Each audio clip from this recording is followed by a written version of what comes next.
Está começando Direto ao Ponto, um programa de perguntas e respostas. Direto ao Ponto, a sua dúvida analisada de forma lógica e equilibrada. Direto ao Ponto, uma realização do grupo Os Mensageiros.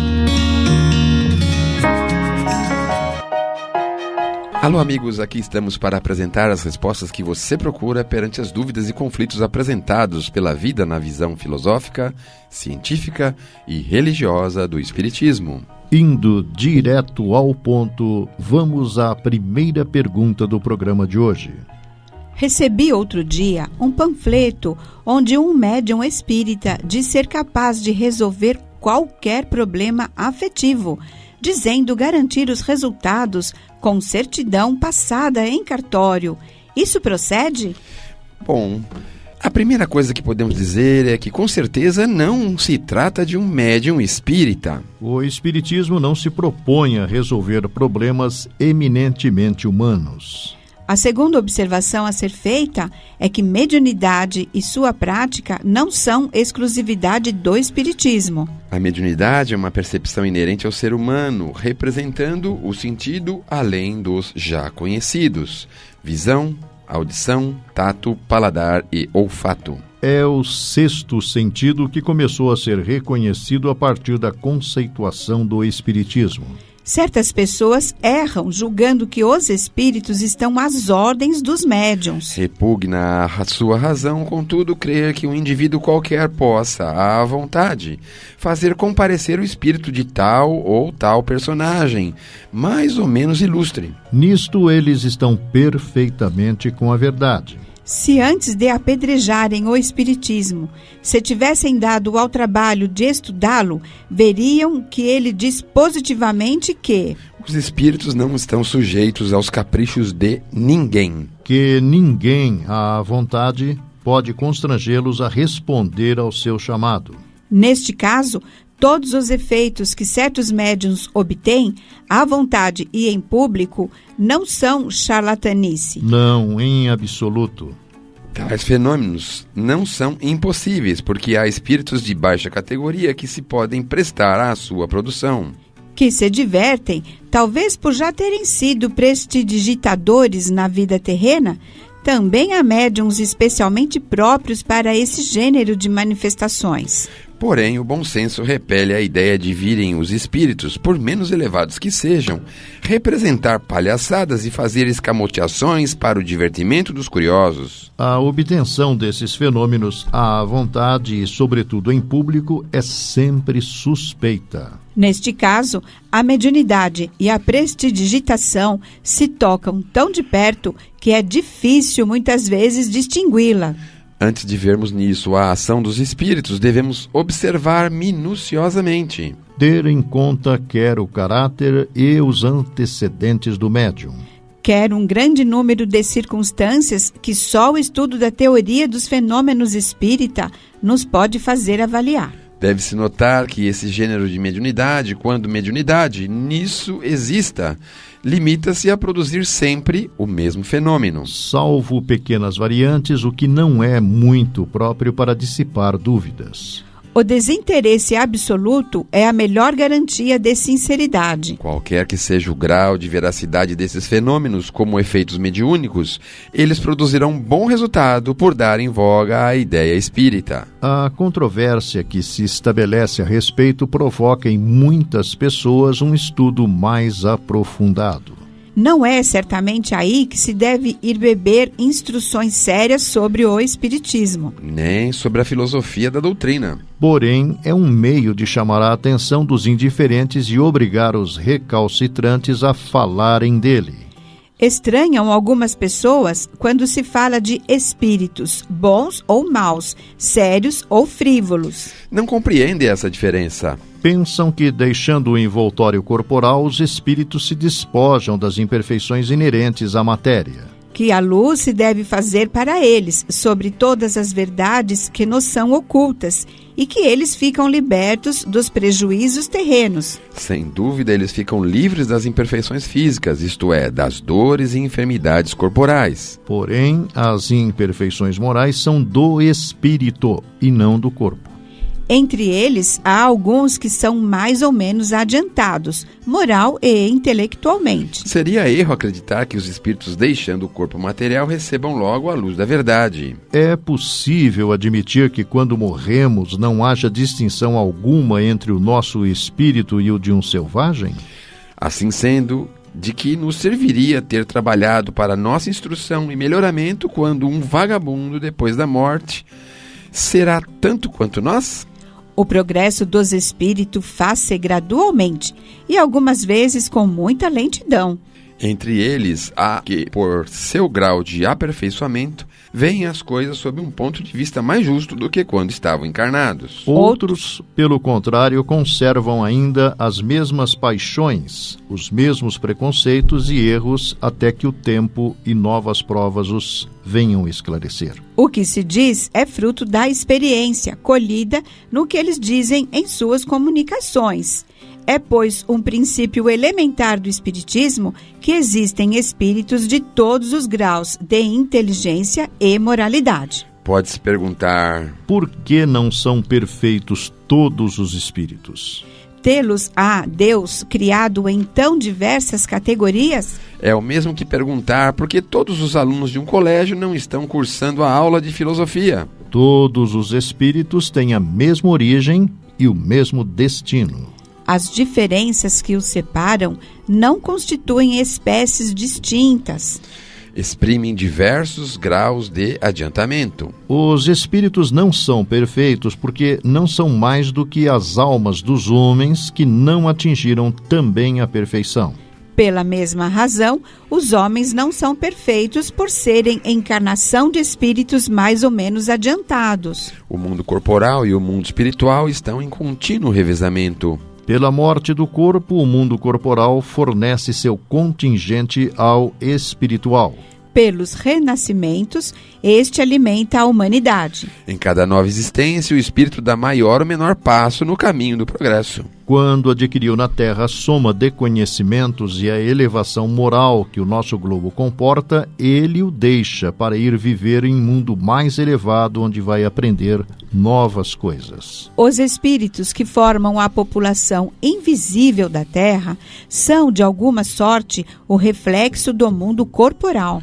Nele se encontram os mesmos vícios e as mesmas virtudes. Há entre eles sábios, ignorantes e charlatões, prudentes e levianos, filósofos, racionalistas sistemáticos. Como se não se despiram de seus pontos de vista, todas as opiniões políticas e religiosas têm entre eles representantes. Cada um fala segundo suas ideias e o que eles dizem é, muitas vezes, apenas sua opinião pessoal. Eis o motivo porque não se deve crer cegamente em tudo o que dizem os espíritos. Sendo assim, surge outra imensa dificuldade. Nesses conflitos de opiniões diversas, como distinguir-se do erro à verdade?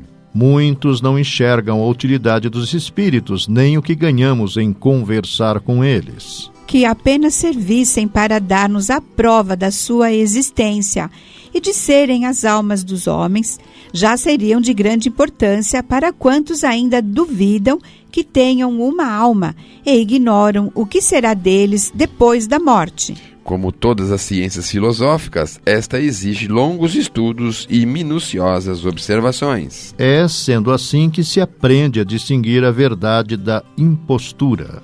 E o que se adquire os meios de afastar os espíritos enganadores. Acima dessa turba de baixa esfera existem os espíritos superiores que só têm em vista o bem, cuja missão é guiar os homens pelo bom caminho. Cumpre-nos sabê-los apreciar e compreender. Esses nos vêm ensinar grandes coisas. Mas não julgueis que o estudo dos outros seja inútil. Para bem conhecer um povo, é necessário estudá-lo sobre todas as faces. Vós mesmos tendes grandes provas a esse respeito. Pensavas que bastava aos espíritos deixarem seu envoltório corpóreo para que ficassem isentos de todas as suas imperfeições? Ora, são as comunicações com eles que nos ensinaram que isso não se dá. E fizeram-nos conhecer o verdadeiro estado do mundo espiritual. Que a todos nós interessa no mais alto ponto, pois que todos temos que ir para lá. Quanto aos erros que se podem originar da divergência de opiniões entre os espíritos, eles desaparecem por si mesmos. À medida que se aprende a distinguir os bons dos maus, os sábios dos ignorantes, os sinceros dos hipócritas. Absolutamente como se dá entre nós. Então, o bom senso repelirá as falsas doutrinas. Contudo, para muitos subsiste, sempre no ponto de vista das questões científicas e outras que podemos submeter aos espíritos. A divergência de suas opiniões sobre as teorias que dividem os sábios resulta na incerteza. Compreensível que, não possuindo todos o mesmo grau de instrução, não podem saber tudo. Mas então, que peso pode ter para nós a opinião daqueles que sabem quando não podemos distinguir quem erra ou quem tem razão? Vale tanto dirigirmos-nos aos homens como aos espíritos.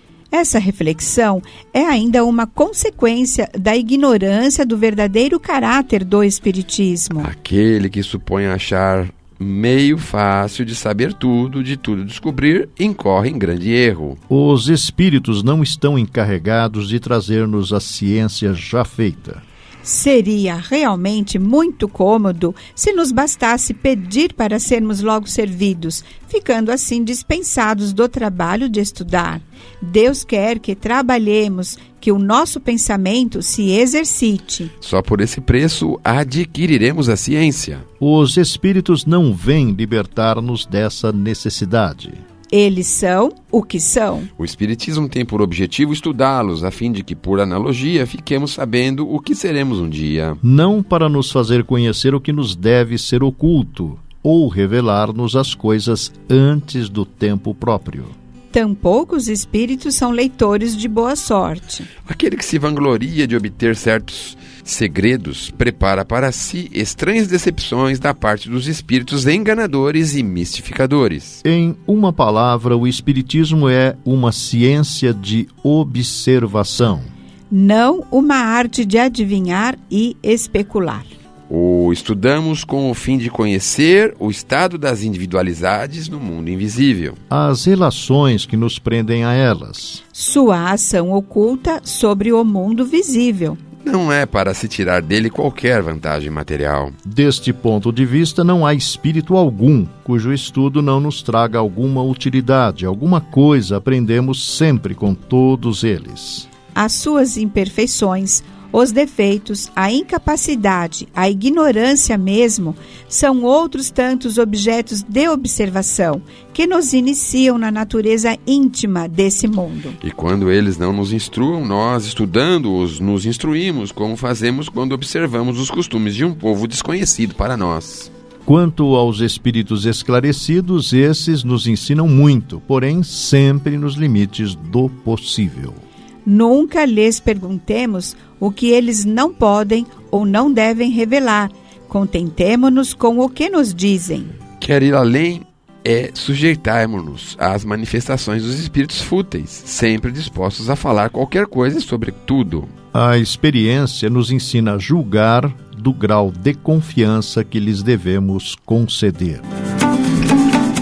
Estamos apresentando Direto ao Ponto.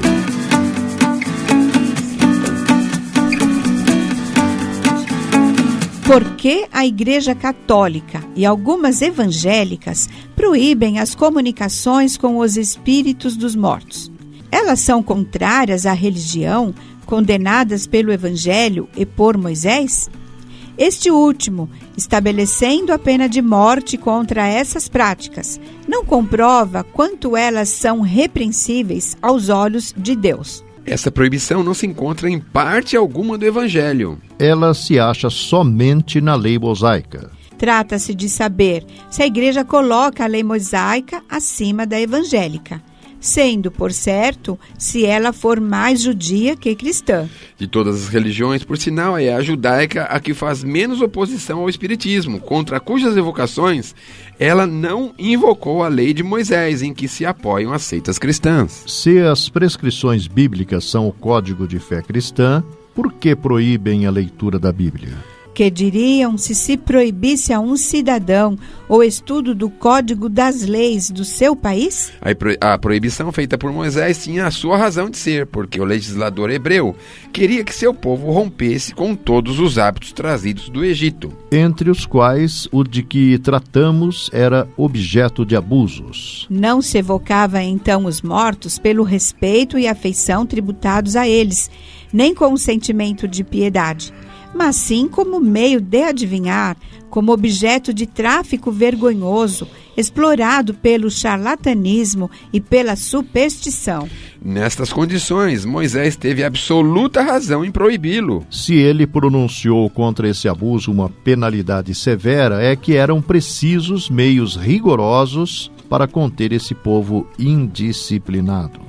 Também quanto à pena de morte, era pródiga a sua legislação. É, pois, um erro apoiar-se na severidade do castigo para provar-se o grau de culpabilidade da evocação dos mortos. Se a interdição da evocação aos mortos vem do próprio Deus, como a Igreja pretende, deve também ser Deus quem marcou a pena de morte contra os delinquentes. Essa pena passa a ter uma origem tão sagrada como a interdição. Neste caso, por que não a conservam também?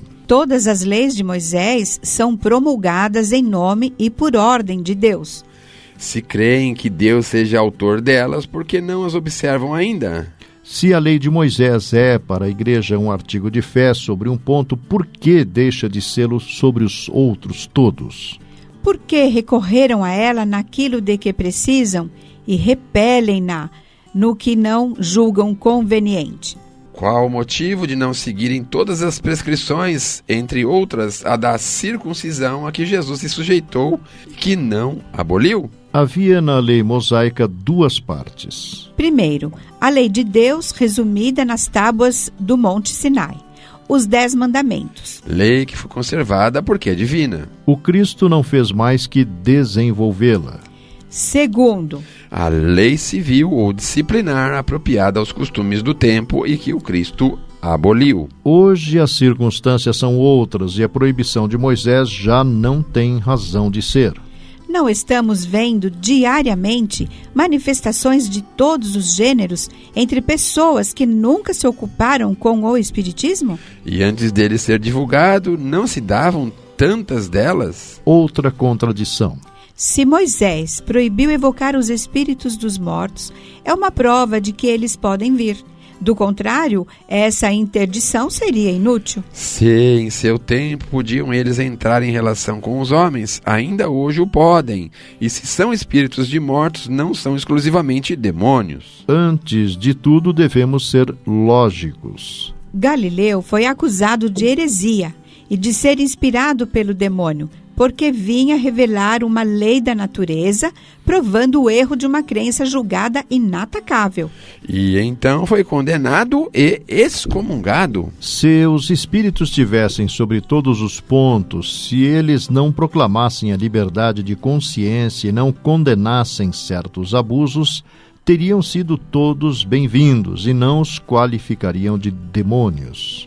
Tal é também a razão por que todas as religiões, os muçulmanos como os católicos, crendo-se na posse exclusiva da verdade absoluta, olham como obra do demônio qualquer doutrina que não é inteiramente ortodoxa, do seu ponto de vista.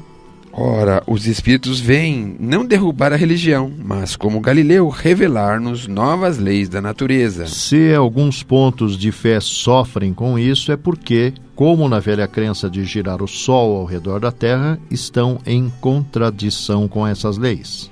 A questão está em saber se um artigo de fé pode anular uma lei natural que é obra de Deus. Sendo essa reconhecida, não será mais racional adaptar a interpretação do dogma a ela do que atribuí-la ao demônio.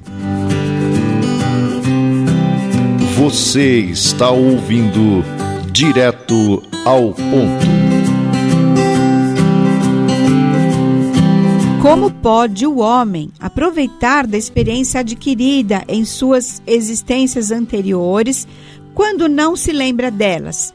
Pois que desde que lhe falta essa reminiscência, cada existência é para ele qual se fora a primeira.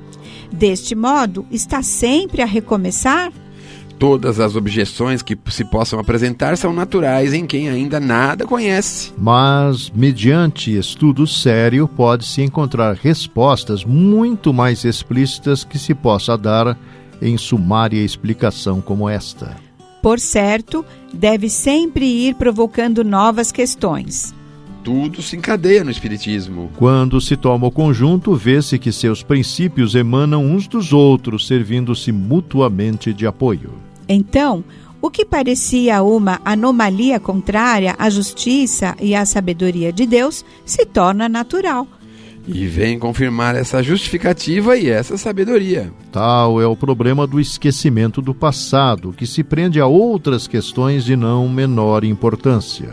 Se em cada uma de suas existências um véu esconde o passado do espírito, com isso nada perde ele das suas aquisições. Apenas esquece o modo por que as conquistou.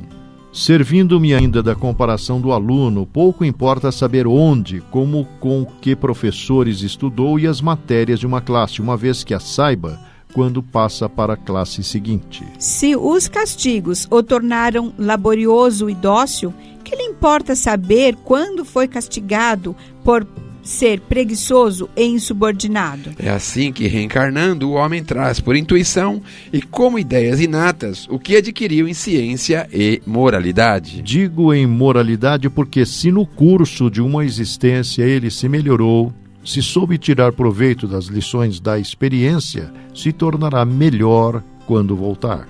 Seu espírito, amadurecido na escola do sofrimento e do trabalho, terá mais firmeza. Longe de ter de recomeçar tudo, ele possui um fundo que vai sempre crescendo e sobre o qual se apoia para fazer maiores conquistas. A objeção relativa ao aniquilamento do pensamento não tem base mais segura, porque esse esquecimento só se dá durante a vida corporal. Uma vez terminada ela, o espírito recobra a lembrança do seu passado. Então poderá julgar do caminho que seguiu e do que lhe resta ainda fazer. De modo que não há essa solução de continuidade em sua vida espiritual, que é a vida normal do espírito. Esse esquecimento temporário é um benefício da providência. A experiência só se adquire muitas vezes por provas rudes e terríveis expiações, cuja recordação seria muito penosa e viria a aumentar as angústias e tribulações da vida presente. Se os sofrimentos da vida parecem longos, que seria se a eles se juntasse a lembrança do passado? Somos hoje pessoas de bem, mas talvez devamos isso aos rudes castigos que recebemos pelos malefícios que hoje nos repugnariam à consciência. Ser-vos-ia agradável a lembrança de ter sido outrora enforcados por nossa maldade?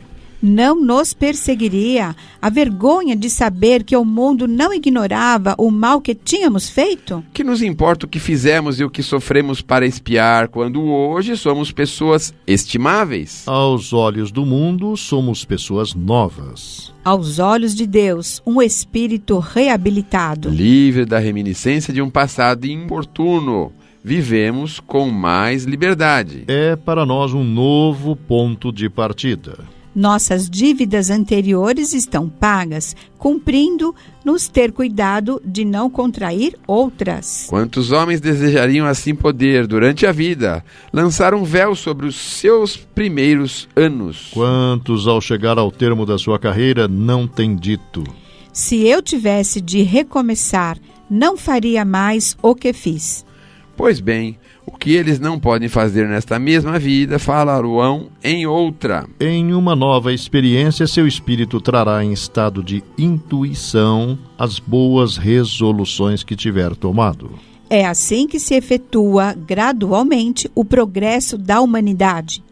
Suponhamos ainda, o que é um caso muito comum, que em nossas relações, em nossa família mesmo, se encontre um indivíduo que nos deu outrora muitos motivos de queixa. Que talvez nos arruinou ou desonrou em outra existência e que, espírito arrependido, veio encarnar-se em nosso meio. Ligar-se a nós pelos laços de família, a fim de reparar suas faltas para conosco, por seu devotamento e afeição.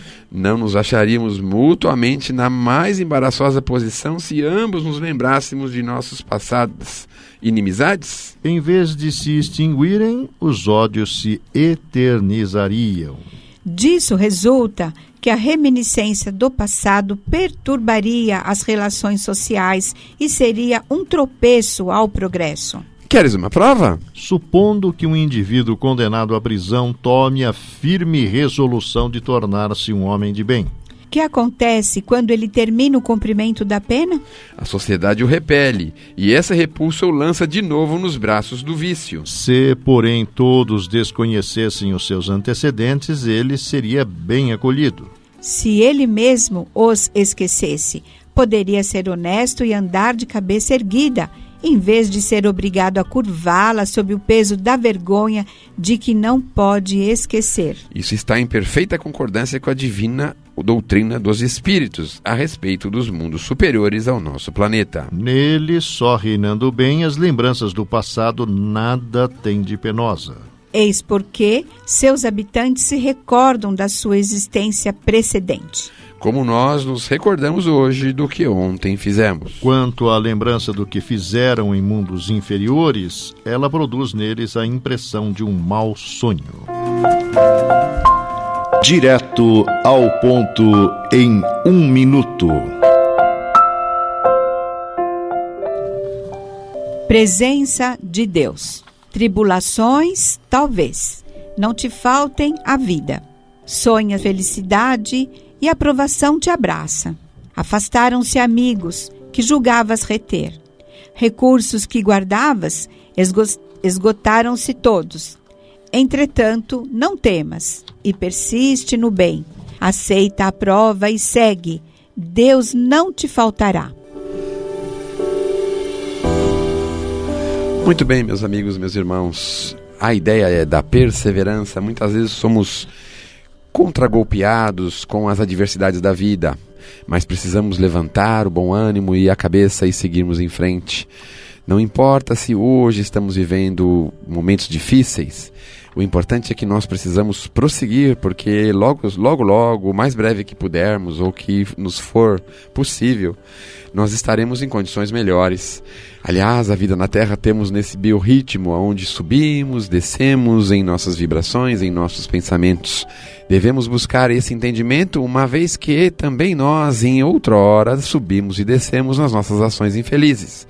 Por essa razão, nosso querido companheiro espiritual nos recomenda: aceitemos a prova, sigamos em frente, persistamos um pouco mais, não temamos, aprendamos a aguardar, não se esgote e procure não reter, uma vez que os nossos amigos podem ir e voltar. Aliás, a verdadeira amizade é aquela criada em torno do nosso Evangelho de Jesus. Meus amigos, se estamos sonhando com felicidade, nós podemos torná-lo realidade, mas para isso é preciso construirmos.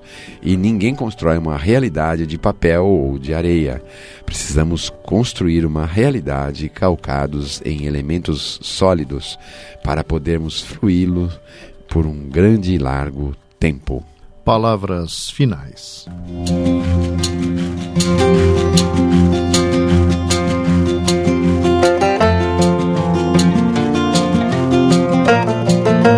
O Grupo Espírita Os Mensageiros é uma entidade dedicada à difusão da mensagem espírita, sobretudo as recebidas pelo médium Francisco Cândido Xavier, e atua de forma absolutamente gratuita, tanto no Brasil como no exterior. Publica também o jornal Os Mensageiros. O Grupo Espírita Os Mensageiros tem também o seu braço social, a AME, que mantém atividades sociais no Glicério e em Carapicuíba, além de Piedade. Venha conhecer-nos. Escreva-nos para se inteirar das demais atividades do grupo, enviando-nos sua correspondência para a Caixa Postal 522, CEP 01031 970, São Paulo, São Paulo, ou pelo endereço eletrônico mensageiros@mensageiros.org.br. Escreva, enviando-nos suas dúvidas, manifestando comentários ou opiniões. Na próxima semana, convidamos você para irmos direto ao ponto.